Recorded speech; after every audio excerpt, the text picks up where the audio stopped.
Okay, everyone, welcome to the Respect the Math podcast brought to you by Reliable Tech Help. For all your IT needs, call Reliable Tech Help at 502-797-7399 or visit our website at reliabletech, that's T-E-K, help.com. I'm your host, Digital David Snyder. Here at the Respect the Math podcast, we talk about everything from technology to business, science, popular culture, and more. Basically the things that I'm interested in because I'm kind of selfish that way. You can find us on Facebook, YouTube, Spotify, and Apple Podcasts. Look us up, interact with us. We'd love to hear from you. Today, our guest is my best friend, Dave Batts. Hello, how's it going? There he is. He's a character. You won't take long to figure that out. Thanks for being here. Glad to be here. Thank you. Dave and I have been friends since probably around 93 or 4, freshman, sophomore year of J-Town High School. Does that sound right? I'd say sophomore year, yes. Mr. Sampson's science class.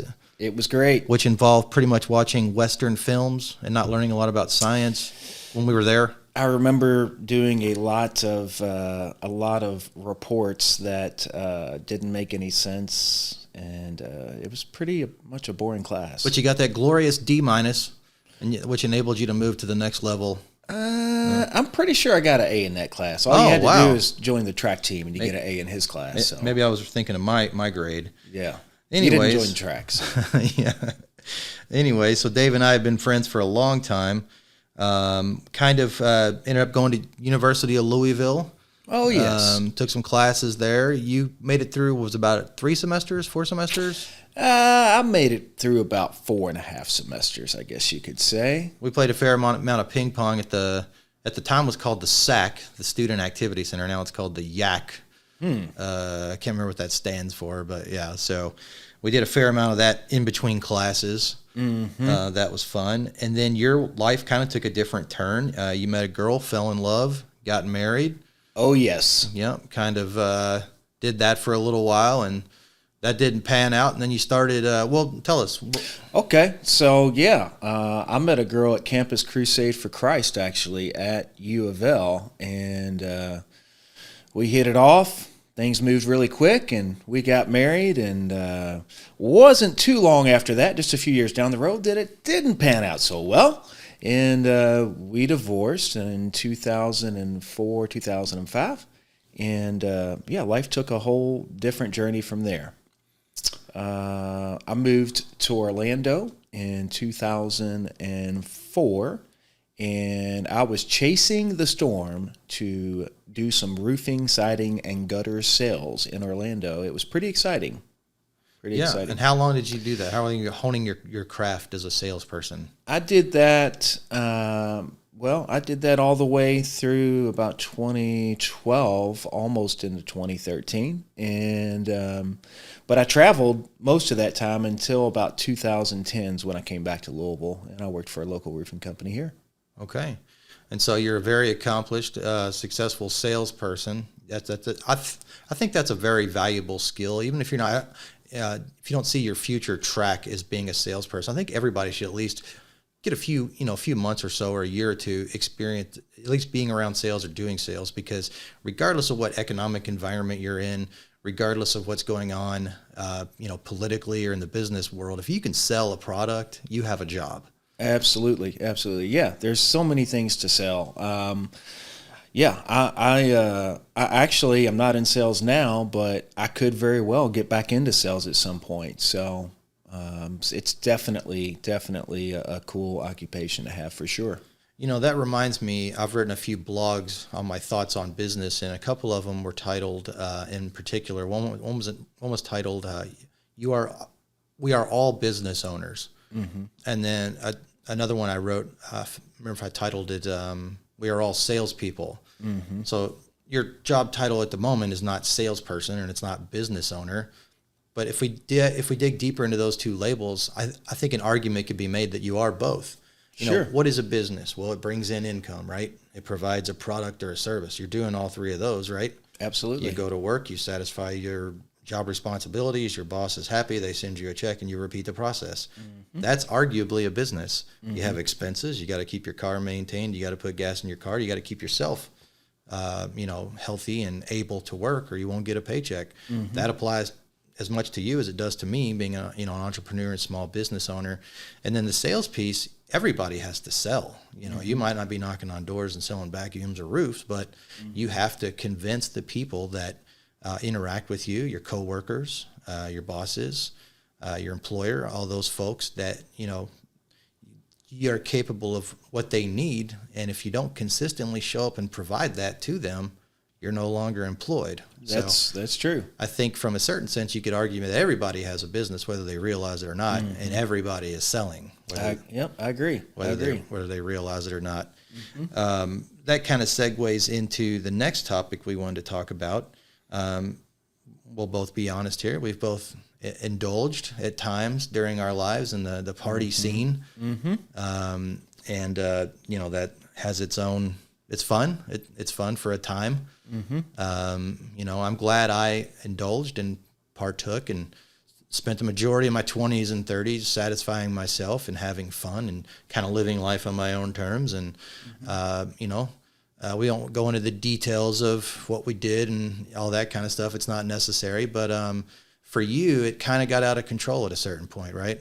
Yeah, no doubt about it. For me, when, we started drinking, certainly when we were of age and maybe a little before. And, there's no doubt about it that alcohol was definitely something that was an issue for me fairly early on. I realized that I really like to drink. I really like to party. And, it became an issue after quite some time. It became an issue with work. It became an issue with relationships. It became an issue with my entire life. And, there was some fun times, and it was great and fun at sometimes, but then sometimes it wasn't so great. And getting high really felt like it was getting low. And life went some crazy directions, and it took a lot for me to finally quit drinking and clean up my life and to be clean and sober. Had to go through a lot of pain to get there, but I did finally get there. Yeah. Do you mind telling us the details of that? Because it's, I think for everyone listening, one of the many reasons I wanted to do this podcast with you is to show people that if your life gets off track, if you don't get it back on track, things can go really bad really quick, not just for you, but for other people. But also, this is a redemption story. Can you talk about how bad that got, and what are the details you'd like to discuss on when it really got out of control and got away from you? Sure. So, in AA, they talk about people hitting a rock bottom before they finally decide that they have to change. And it takes a rock bottom for most people that are addicts or alcoholics to actually change. For me, the biggest rock bottom that I hit was in 2013 in May, when I actually got so drunk. I was drinking emotionally. I was upset that night with some girl that didn't really matter. And, I ended up driving drunk, ended up being what I felt was completely blackout drunk, ended up actually on the wrong side of the highway. And unfortunately, I did strike another car. God rest his soul. There was a gentleman that was killed during that. And for that, my whole life was changed from that moment forward, for sure. A lot of it then was negative, but as time went on, it's turned out there's definitely been some positive incomes because of that. Or outcomes. Outcomes, yeah. Excuse me. Hopefully no income. Right. Yeah. Right. So, at that point, I was actually charged with murder, and it was tough. It was really tough. Certainly, it was tough on my family, but it was tough, obviously, on that gentleman's family, more so than myself. But I survived. And I ended up taking a plea deal after about a year and a half. The plea deal was for a 15-year sentence, but I was able to reduce that by taking programs and getting some college degrees, and I was actually able to get out after about a total of 6 years, and I'm thankful for that. And being in prison, it's no fun. Drinking and driving is really, really stupid. And at this point, I know I'll never do it again for sure. 6 years actually incarcerated, but about a year and a half, a little more than that, on home incarceration for a total time served of around 8.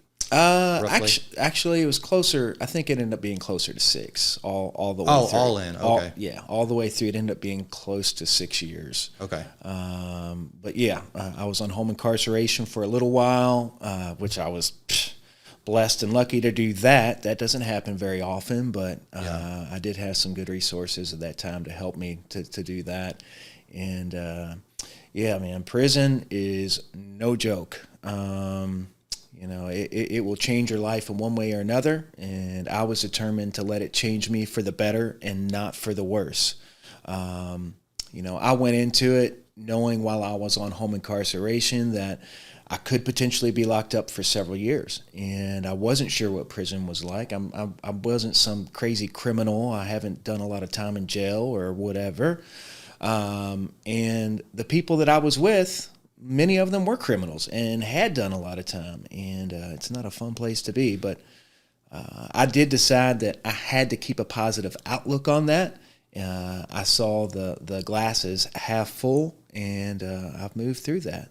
Yeah. A couple things I want to touch on that. The first thing is, I think it's important for people to understand you're in no way dismissing or downplaying the impact that it had on that guy and his family. No. The weight the burden you must carry from with you every day about that is real. But at the same time, you had a choice to make. Do I fall down and just not live my life and completely collapse?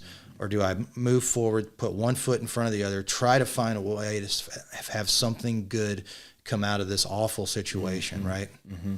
Yeah, I mean, for me, it was definitely a time when I knew I had the choice to make. The choices that I'd made to that point had got me in prison, so I had to change the way I thought. I had to change the way I moved forward, and just kind of moving back on. There's no doubt about it. I was 100% guilty, 100% guilty of my crime, and I do have a lot of compassion and a lot of sorrow for the gentleman who lost his life, and of course for his family.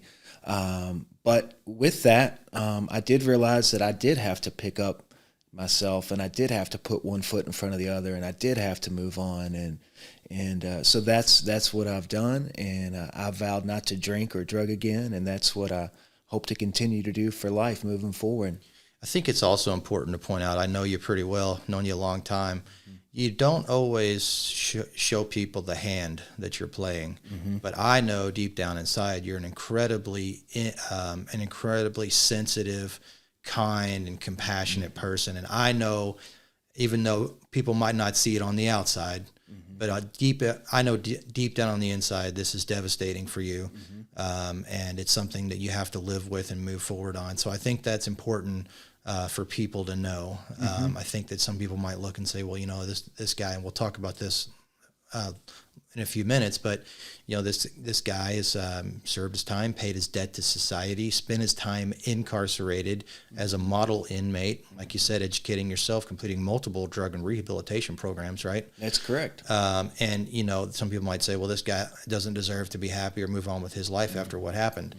And I get that, and there's something to be said for that. But at the same time, that this is the situation that you're in. You never ever would deliberately set out to harm anyone. That's not an excuse, but you made some really bad decisions that had terrible consequences. And I love the fact that you owned it. You said, I am 100% responsible of that crime.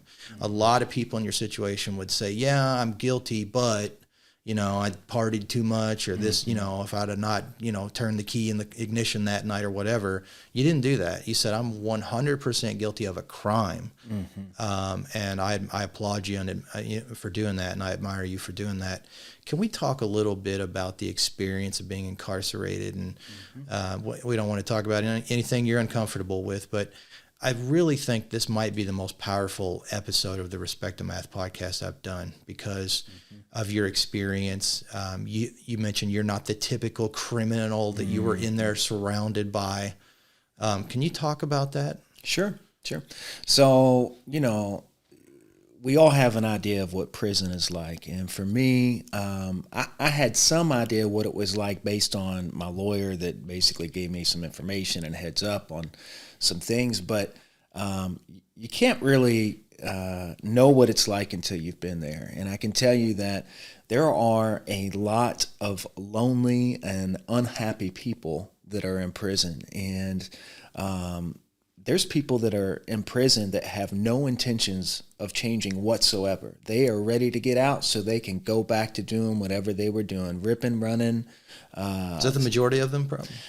I'd say, I wouldn't say necessarily the majority, but maybe half, maybe a little under half. Roughly. Yeah. But people do change there. There's no doubt about it. I've seen lives change there. And I've seen people who you thought their lives have changed, and as it turns out, when they got out, their lives didn't change, and they went right back to the same thing they knew before. Even though they might have wanted to change sincerely, they just don't know a better way, right? Yeah, it's really sad. I made a lot of friendships there when I was in prison, and because of some ministries that came and visited the prison, and then also the same ministry would help people that were on the outside as well. I got a lot of information of how different people were doing once they got out. And unfortunately, there's several people that I personally knew that got out and overdosed and died within a month or two after getting out. It's really sad. It's really sad. But were they doing drugs in prison? Some of those people, the people that I'm thinking of, actually, they weren't getting high in prison. There's plenty of people that do. Yeah, it still gets in, right? Absolutely, especially there's. Yeah, there's definitely drugs in prison. There's definitely paraphernalia. There's definitely tobacco. There's lots of crazy stuff that definitely happens there for sure. But it's just sad to see some really good guys that just made some really bad choices, and then they get out and their life is over. But I'm not going to be that statistic. I've decided it is no doubt the best life to live the sober life. So that's what I've chosen. It's interesting. You and I ended up at that same conclusion kind of through a different route. Mm-hmm. Obviously, you hit that rock bottom you mentioned that AA talks about and therapy discusses. Mm-hmm. For me, I was already kind of on that trajectory. And then when your accident happened, I was like, I can't do this anymore. Mm-hmm. And I was not out of control. We're not comparing levels of addiction or partying here. Mm-hmm. Yours was obviously, deeper than mine. Mm-hmm. But I just got to the point where I was like, I'm spending all this time and energy and resources to drink or smoke weed or party and whatever. And, mm-hmm. As little as it was still like, you know what? I got this out of my system. I had fun. I was already heading that direction anyways. I was used to come out 2 or 3 nights a week and do it. And then I got down to like once, maybe a couple of times a month. Mm-hmm. So I was already headed that way. And then when your accident happened, I was like, well, this is it. So, and both of us have been completely clean and sober ever since. Mm-hmm. And I don't know about you, but I crave a sober mind. Mm-hmm. I operate better. I sleep better. I'm a better person. Mm-hmm. I'm more productive. Mm-hmm. A lot of that time you spend partying, you think you're coming up with these great ideas and you're going to fix all this and change the world and all that, and you're pretty much not. It's just a distraction. Mm-hmm. A couple of things I wanted to mention. The first one was the role of your faith in all of this, and particularly your parents raised you and your 2 brothers. There's 3 of you total, all to be God-fearing, Christ-loving people. And then I want to talk about that, but also before I do it, I want to talk about the support that your parents gave you, because they could have just walked away and said, look, you're an adult, you made some bad choices, figure this out on your own. But they didn't. They stood behind you. And they actually helped pay for your legal process and got you a really good lawyer and got you a favorable sentence and placement in a relatively safe jail or prison. Yeah. So if there's one thing that I had access to that a lot of people in prison don't have, is I have a really supportive and loving family that cares about me deeply. That even though I had made mistakes and done some really stupid things, they stood behind me, loved me, did everything they could to help me to move through this. And most people don't have a family like I have. I know I'm blessed and very lucky to have the family that I have. And absolutely, we grew up, we grew up knowing Jesus. We grew up God-fearing. We grew up not just churchgoers, but my family has always gone out of their way to shine Jesus to other people, to be lights to people, to help people. The main person I can think of, just thinking of my dad, what an awesome representative of Christ he's been. He helps people. He's picked people up off the street. He's helped feed people. He's picked up people under his wing to help them out. And, I'm just really, really fortunate to have parents. At that time, they had money to help me pay for a lawyer, and they did. They put it all out there. It was thousands of dollars to try to get all that taken care of. And tens of thousands. Yeah. The lawyer was tens of thousands. Getting out on home incarceration was a lot of money, tens of thousands. And I didn't have any money then. I was broke and stupid at that point. So yeah. But yeah, I'm real fortunate to have that. So my family definitely, being raised in a Christian environment, how are you raised in a Christian environment to be the guy that ends up drinking and driving and being in the situation where I was? Just because I'm a Christian certainly doesn't make me in any way perfect, obviously. There's lots of people that are Christians that do really stupid things. And for me, I made a series of several bad decisions that led to that point.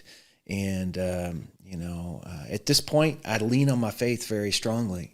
I know that there's a God, and I know that he loves me. And, I take my faith a lot more seriously today than I ever have before. So I'm real fortunate to have the family and the God that I do. I really am. You mentioned your family, and how did a guy that grew up in that environment, you knew what was right and what was wrong. You, not only that, more importantly, you had parents who weren't hypocrites, not just telling you what's right and wrong. They were actually out there walking the walk, not just talking the talk. Can you comment on that? How do you end up from that environment, end up in a situation where your life was out of control, making bad decisions that ultimately led to this terrible thing? I'm sure you've had plenty of time to reflect on that. What do you think led to that? Do you think that there was some predisposition that you had mentally, or genetics, or what do you think led to that? Well, the biggest thing that led to me going down the path of being addicted, of partying like a rock star, like I was, coming from that Christian environment, it was just a series of bad choices that I made when I was really young. I mean, being 13, 14, 15, made some really stupid choices back then. It started that early? It started real early for me. Do you think you were a people pleaser in a sense?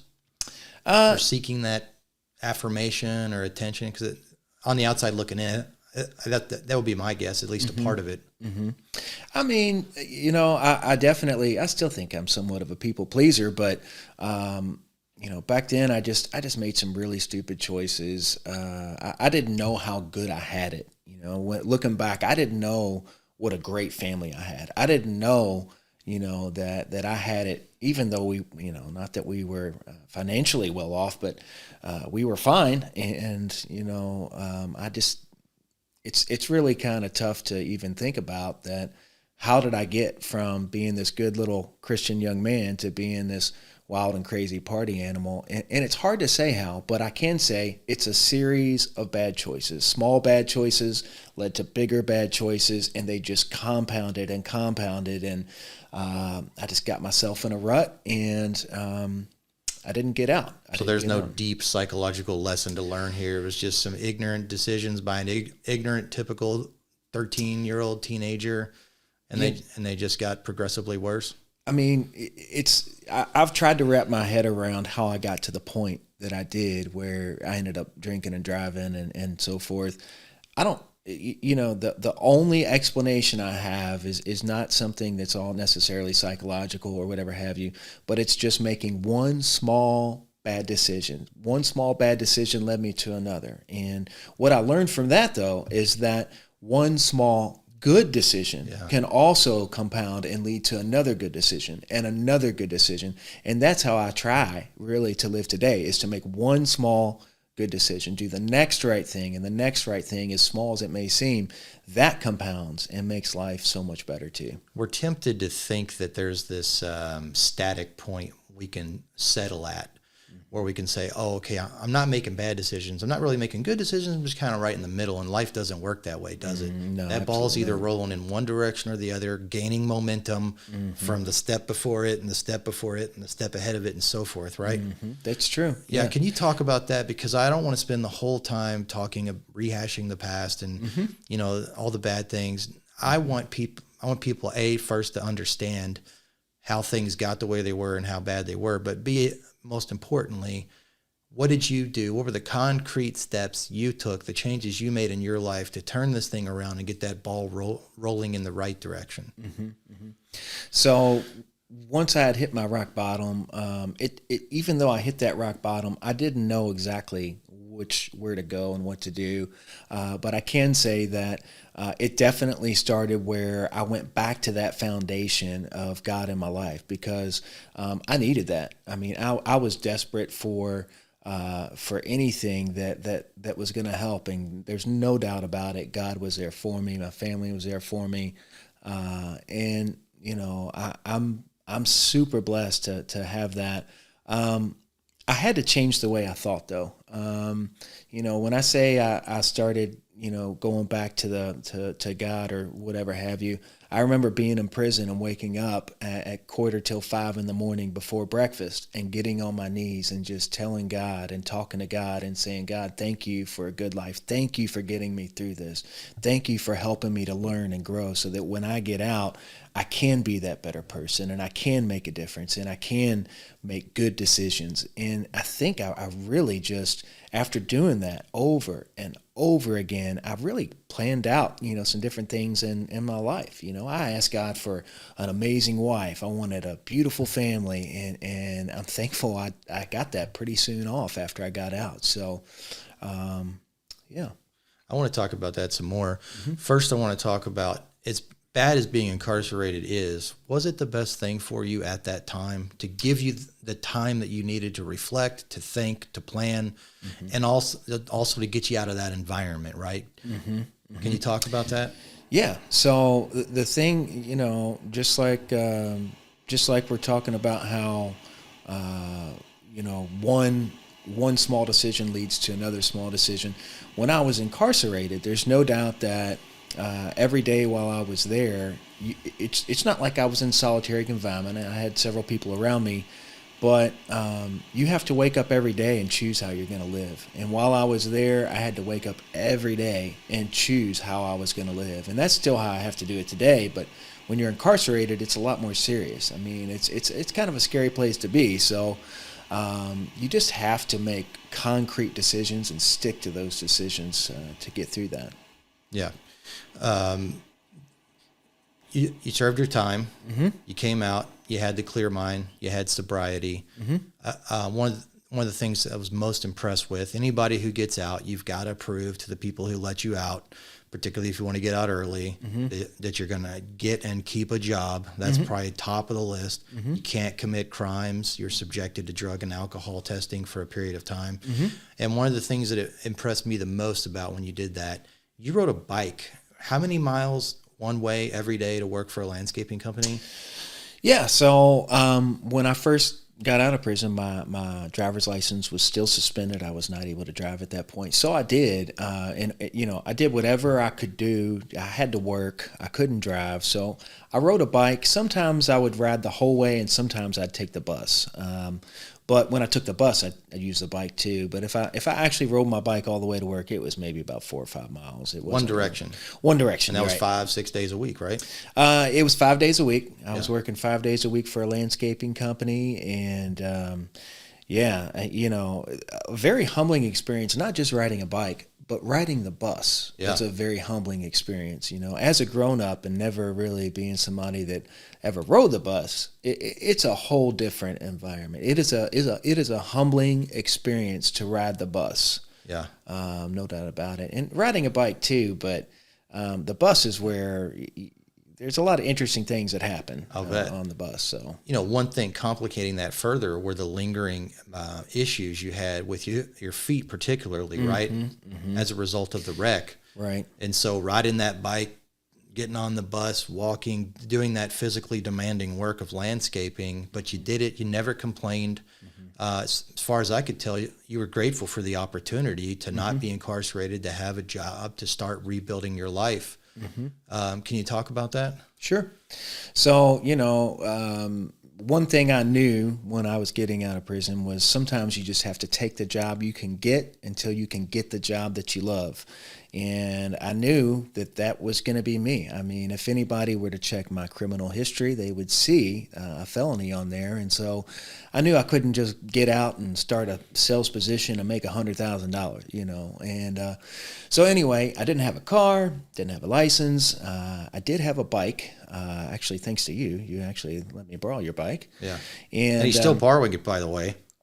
Yeah, it's still sitting in my dad's garage right now. One of these days I'll get it for you. I had to throw that in there. Go ahead. But yeah, so, you know, in my accident, I did have a pretty serious foot injury. I've had 3 different surgeries since then. But, you know, I'm able to walk. I'm able to move. I have orthotics that help me to walk without limping. And it's still, you know, kind of a thorn in my side. But overall, I've come a long way. And, you know, does it bother me still? Yeah, sometimes it really bothers me. My foot's in a lot of pain. But hey, I'm thankful that I'm able to walk. With the kind of accident I was in, I shouldn't even be alive. So I'm thankful for that. You know, you mentioned riding the bus being an eye-opening experience. I remember you talking about the people you worked with in landscaping too. Now, the owner obviously had his stuff together, but you know, it's a physically demanding job. There's no background checks. There's not a lot of filters there. Can you talk about, you don't have to name any names, but can you talk about them? That had to be a humbling experience too, right? Working with some of those folks. Well, you know, it was once I got out of prison and I started working in that landscaping environment. You know, I was making $13 an hour, and the guy that I worked for, real nice guy, he had no problem hiring, you know, people that were convicts and so forth that needed work, and that's one of the reasons I got that job. But the people that I worked with, some of them, you know, were clean cut people, but some of them had just recently gotten out of prison, had been in and out of jail. And, you know, there were a couple of them that definitely had some drug issues, which I, of course, just, you know, stayed clear of. But, yeah, some of the people I worked with reminded me of some of the people that I knew in prison, you know. But, you know, there were a lot of people in about the year that I worked there that came there, worked for a couple of weeks, and then you never saw them again. I was going to say there was a lot of turnover, right? A lot of turnover. A lot of turnover in the landscaping business. And it's sad, not just that business, but a lot of the trades, right? Physical labor. It's sad to see somebody who just can't get out of their own way, right? And it's everyone else's fault. You know, everyone's out to get them. This went against me. The judge is out to get me, and my family hates, you know, that kind of stuff. Reminds me, Dr. Phil did a phenomenal set of podcasts on the narcissistic personality disorder. And one of the things that he said was, I think, one of the biggest eye-opening experiences of his entire life. He was young, early mid-20s. I think he was getting his graduate degree in psychology. And they had, as part of their curriculum, they had to do an internship, and he got assigned to go to the local jail. Specifically where all the domestic abusers were being held. Wow. And he said, you know what, I walked in there, a young man, naive, you know, thinking, I'm going to meet some people who are going to say to me, oh my God, how did I end up here? I'm so ashamed of my behavior. How did this happen? I'm never going to do this again. I have so much remorse. I can't believe it. He said he ran into the exact opposite.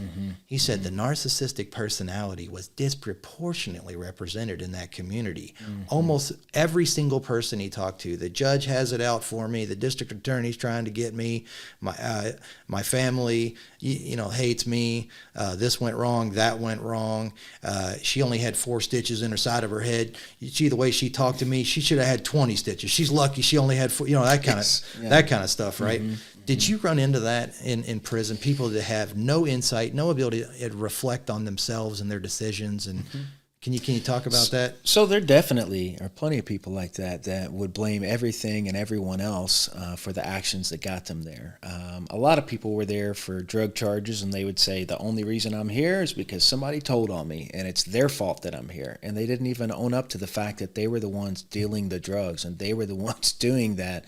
I will say most of the people that I hung out with and that I made friendships with were people that were similar to my path, where they wanted to go to AA meetings every week. They wanted to go to church and hear something positive and hear something good and try to become a better person while they're there. But there's definitely a lot of people that would blame everybody and everyone for themselves being there.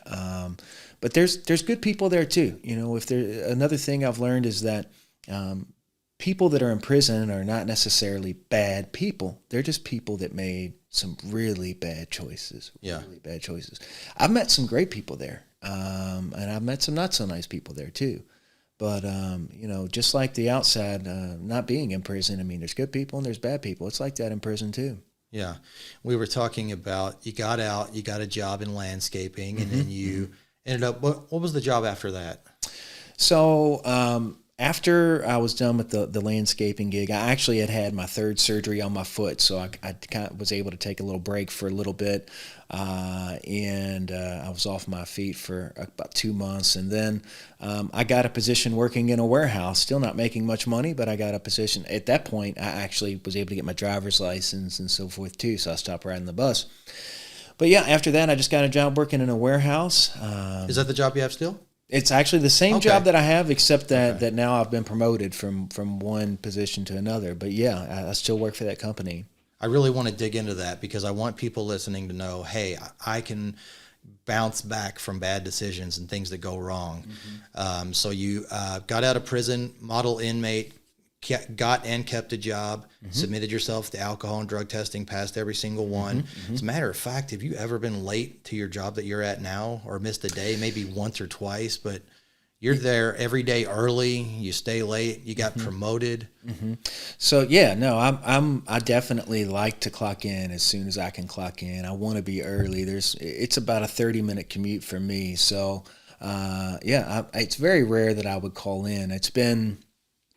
Last time I called in was not when I have the current position I have, but when I was just a general warehouse worker. Now I'm actually a floor captain. I'm a supervisor for several associates that are there. But no, I'm not one to call in or miss work. The last time I missed work was because I went to work and I was sick, and my boss said, "You look terrible. Go home." So that's when I went. But you home. still showed up anyways, and they sent you home. So right. I've been sent home for being sick, but I've never, I'm not one to call in unless I absolutely would have to. Yeah, and let's be honest, this isn't the glamorous job that you might dream of, and it's you're on your feet and you're managing people and stuff like that. But again, I admire the fact that you go to work, you take pride in the work that you do. It might not be your dream job, but you understand it's a good job and you're grateful for that in the moment. Talk to the audience about what are the steps you took, particularly in this new job, because you've advanced. It's been several years you've been there now. And, for that person saying, well, I've got a felony in my past, or I've got this or that in my past, you did it. You got past that. You have a good job, and you've actually performed to the extent that you've been promoted. Talk to people about what were specific things that you did to overcome what we call the scarlet letter of your past. Sure. Well, when I got the specific job at the warehouse where I work now, I knew that from talking with them before I interviewed, I knew that having a criminal history could be a problem, obviously, because I applied at other jobs before that one, actually, and got turned away. A lot of jobs, right? Yes. I had several. For that reason? Yes, specifically. I think I interviewed with 4 different companies before I actually got this job at the warehouse. some customer service jobs, different things, jobs that I thought this will be an easy job for me to get, no big deal. And my criminal history, it got to me, and they're like, I'm sorry, we can't hire you. And, but with this warehouse job, I knew it was somewhat background friendly. I knew I had to take a drug test, no problem there. But background friendly, I explained on a piece of paper, wrote down what happened, and they, reviewed that, and they let me work there, and I'm glad they did, for sure. But what advice would you give to people who are getting a job, not their dream job, but it's a job, which is an important thing, particularly if they have, a similar past? What would you tell them? What do you show up tomorrow morning with? What are some immediate changes you can make to make yourself more marketable to your boss or to the company you work for, and set you on that trajectory to getting promoted? Because obviously you've done them. What are they? So, we were kind of talking about it a minute ago, where it's really important just to be punctual. You should always be on time. You should always come to work. You should always, and for me, I walk in every single day in the warehouse where I work, and there's a security guy there, and I'm just like, woo, good morning, how's it going? And you might not feel like that, but you do it anyway. Every single day. Why not? Every single day. So, the day, when the day starts, my job's not real glamorous, so to speak. I deal with a lot of people that they're not working and they're goofing off and stuff, but, it's not a glamorous job, but I've decided that I want to enjoy life, and I'm going to enjoy that. I enjoyed that whether I was going to work or whether I was in prison. At some point, I decided I want to enjoy my life, and that's a choice that I've had to make. And so even, going into a job that I don't necessarily love, I do like my job, but you've got to have a positive attitude. Even when you don't feel like it, you've got to have a positive outlook, for sure. Keep your head down, keep your mouth shut, do your job. Showing up is 80%, right? Just show up. Yeah. Most of the people that I end up having to let go that work for me now, the number one reason is because they don't show up to work, or they're late all the time. Their attendance is terrible. Just punctuality is one of the biggest keys to, moving forward, and just having a decent work ethic, for sure. Dennis Prager, guy on the radio that I love, he says that happiness not only is a choice, it's a moral imperative to even when you're not happy, be happy, pretend you're happy. He says you have a moral obligation to act and think happy even when you're not. It said it's very simple. Happy people make the world better. Unhappy people make them worse. And he's convinced if you fake it, you'll eventually be happy fake being happy. Like you said, you might be up early in the morning, you're still tired, you don't want to go work that day, but you walk in with a smile on your face, you say, hey, what's up, to the security guard, and that sets the tone for the rest of your day, right? Absolutely. And for me, I'd say that the most important thing is talking about fake it till you make it. Just try putting a big smile on your face and being depressed. Just make yourself smile real big, and then try to be upset and try to be mad and try to be sad. Just putting a smile on your face. Well, it's hard to be sad. It's hard to be sad when you sit up straight, when you put a smile on your face, when you walk with your shoulders up. It's hard to be depressed when you're making yourself powerful or making yourself feel good. I'm going to talk about your family. Okay. Big part of your redemption story.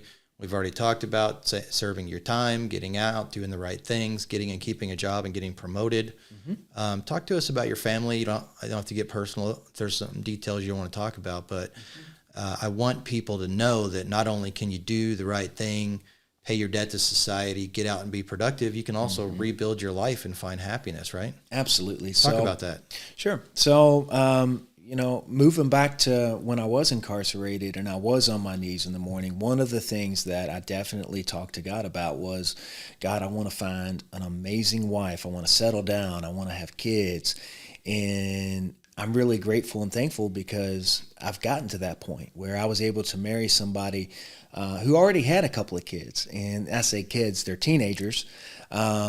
And with that, we started dating while I was still riding the bus. So, I mean, I apparently had it going on in other ways, Yeah. because I was She saw something. Yeah, she completely forgot about that. I don't want no scrub. A scrub is a guy that can't get no love from me, because I was kind of like one of those guys riding the bus to work every day. On the surface. On the surface, Yeah, right? yeah. But we started dating. She always drove when we started dating, and we hit it off really well. And she's awesome. I mean, even we've been married now almost 2 years, and I know I'm blessed to have a great wife and great kids. So I'm real fortunate to have that now.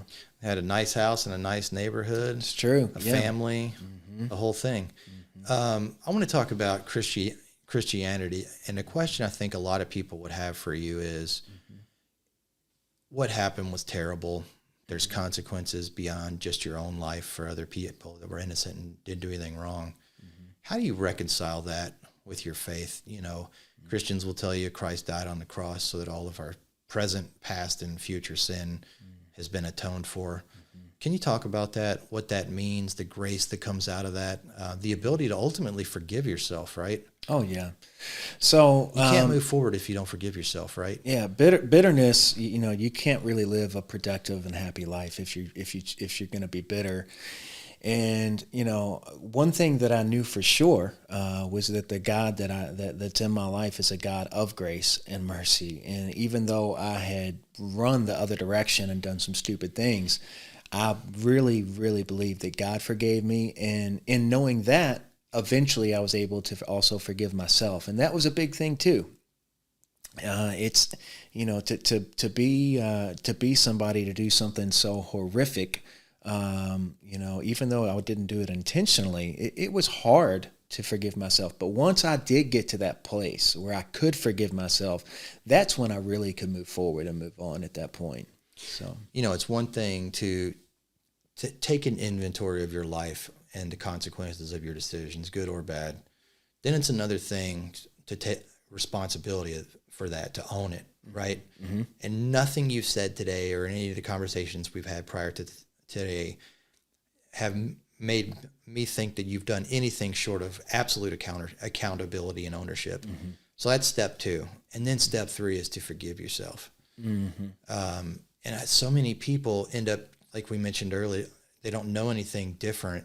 They probably don't even get to step 1 very often. Mm-hmm. If they do, step 2 is real hard, right? Mm-hmm. Truly owning it, right? Mm-hmm. And then step 3 is even probably harder, forgiving themselves. Mm-hmm. Can you talk about any lingering issues you have with that? Because I'm sure it pops up, in your mind. Mm-hmm. And the main purpose of doing this is I wanted, by the way, you're very brave for coming on and doing this. Thank you. Yeah. I mean, to talk about this for the world to see is a brave act. Mm-hmm. But more importantly, I think you'd agree with me.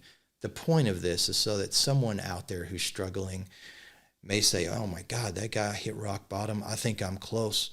Maybe I can make some changes now after hearing his story where I don't have to hit another rock bottom and have even worse things happen. Right. And then also, okay, maybe I hit my rock bottom a year ago and I don't know where to go. Mm-hmm. This guy's given me not only an example of somebody who can bounce back from that and rebuild their life and turn it around, but also how to do that. Mm-hmm. Talk about how, because you're going to have to deal with this the rest of your life, right? And sure. Even though you've forgiven yourself and owned it and served your debt to society and all that, how do you deal with that? What does that look like? And how do you help other people who are struggling with that to process that and still find a way to be happy and productive?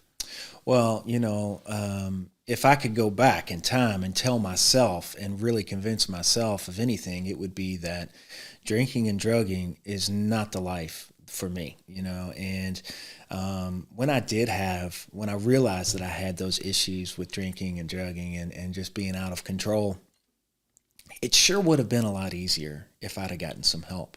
It sure would have been a lot easier if I had said, I think I might need to go to rehab, or I might need to check myself in, or I might need to see a counselor or a therapist or a doctor or anybody. But one of the biggest mistakes that I made was not asking for help. And that's a big lesson I've learned too, is if you need help, ask for it. There are other people that are out there somewhere that will help you. And, looking back, I sure hope people don't have to learn the lesson that I learned, because it's a hard lesson to learn. But if you're addicted, if you're an alcoholic, there is hope. You can get help. You can get out. And it is one day at a time. It is one day at a time. But there is help out there, and you don't have to get to that rock bottom to turn your life around. You mentioned asking for help. I think a lot of people are ashamed of their behavior and or needing to ask for help. I think that's probably the main contributing factor to people not asking for help. When you think about it with a clear mind, the shame should be in not asking for help, right? Yeah. And we have, thankfully, in Western society, evolved away from a lot of the negative connotations associated with asking for help, whether that's therapy or 12-step or whatever that might be. But there's still a lot of, oh my gosh, so-and-so went to the therapist. He's crazy. We're worried about him. No, you should be worried about the person who's not asking for help, who doesn't have the ability to reflect on themselves and have some insight and say, maybe, something happened to so-and-so. Maybe I could take that as a lesson. I heard a guy once say, was it smart people learn from their mistakes? Wise people learn from the mistakes of others. Have you heard that? Absolutely. Yeah. Yeah. You have to have insight.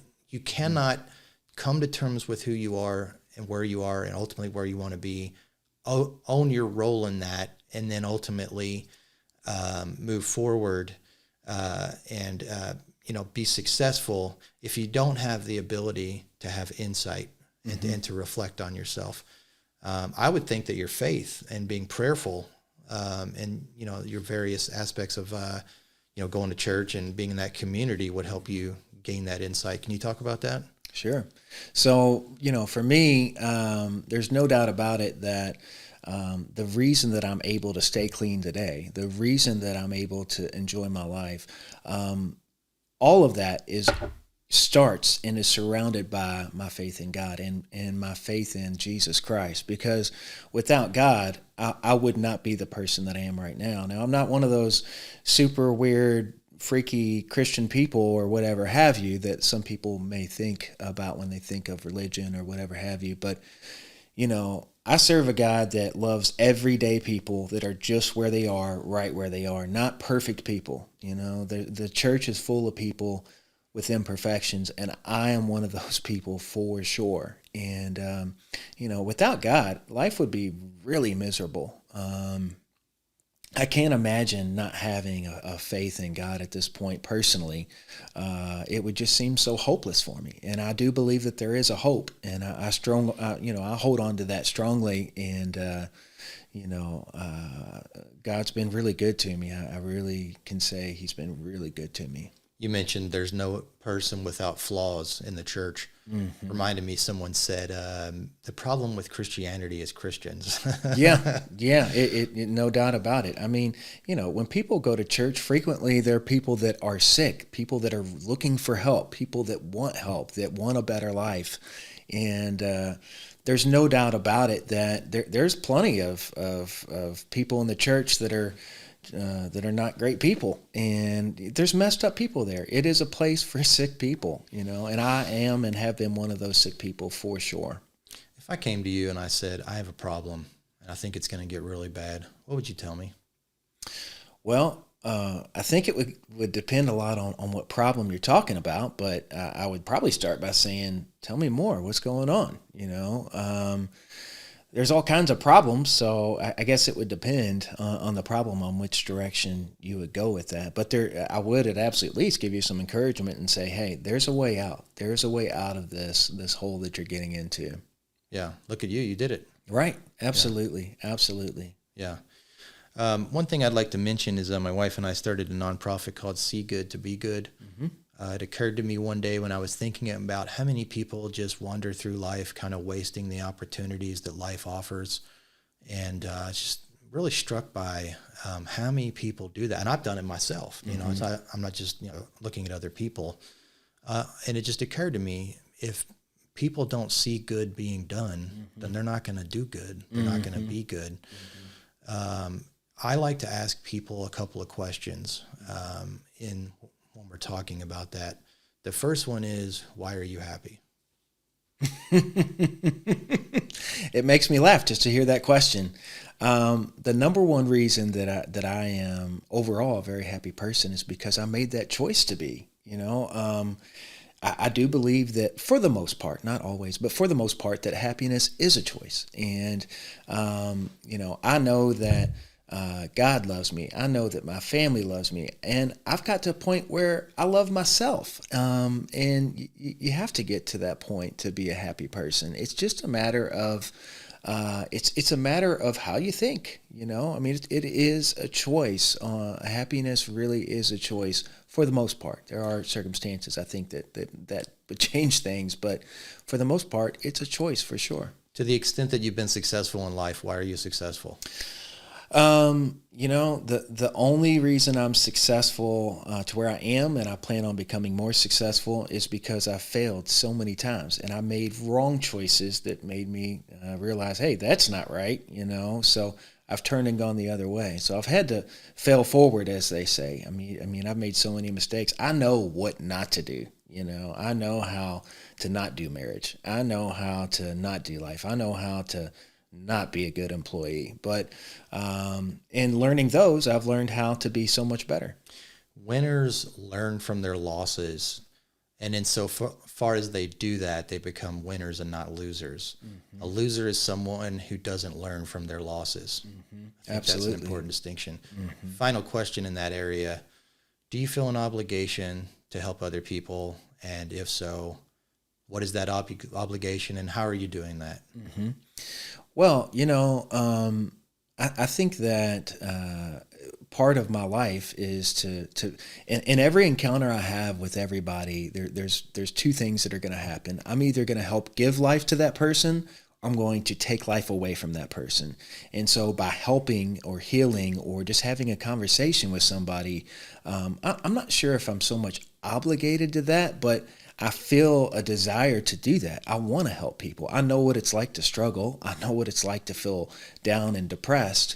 And certainly, in every interaction I have with all of my employees, with my family, with my friends, I know that I'm either giving life or I'm taking it away. So I want to consciously try to make choices that where I'm actually giving life and helping people out, to be that person that that people need. There's some wisdom there. It's a binary choice. It seems like you're either contributing to someone's happiness or you're taking away from it. There's no middle ground. Mm-hmm. And also, by not choosing to add, like you said, life or happiness to someone else's life, you are actually choosing to take away from their life. There's no, mm-hmm. there's no in between there. I think that your story is so compelling because of how you turned your life around. But I also think there's a lot of people out there that you can reach uniquely because you have credibility in the sense that you've actually bottomed out mm-hmm. and you've gone through the steps and the process to rebuild your life. I think that if you ever wanted to, you would have a successful career in therapy or something in that area where, a lot of people can go to a therapist who's lives a clean life, right? Mm-hmm. Followed the clean trajectory, went to high school, did well, college did well, have a successful practice in therapy, mm-hmm. psychology, and that's fine. And those people we need those folks. Mm-hmm. But there's a lot of people that need help that can't relate to someone like that because they've never gone through that. Mm-hmm. You know what I'm saying? Mm-hmm. Mm-hmm. So I think that it's very important for some people, of that, a subset of the people asking for help. Mm-hmm. I think that someone with a story like yours would be very relatable mm-hmm. and authentic to them. And insofar as it is, it'd be more effective. Mm-hmm. Mm-hmm. So, yeah, I think for me, one of the people that I have a heart for, I have a big heart for people that are drug addicts and people that are alcoholics and people that are inmates, people that have gotten themselves into situations that, are awful places. One of the things I know that I need to do and that I've tried to do, but I'd like to go back into the prison. I'd like to go back into the prison to be able to give, my story, to be able to encourage those inmates that, hey, there is life outside of here. Life can be better. You can get out of prison and be sober. You can get out of prison and find the woman of your dreams. You can get out of prison and live a good life. That prison is temporary. I really know that that's something that I want to do. I haven't been able to do it because they weren't letting anybody in for such a long time because of coronavirus and stuff. But all that's on the edge of getting wiped away, and I do think that there's going to be opportunity for me to do that, and I look forward to it. I got one more question for you. I'm an agnostic atheist, which means ultimately I don't know.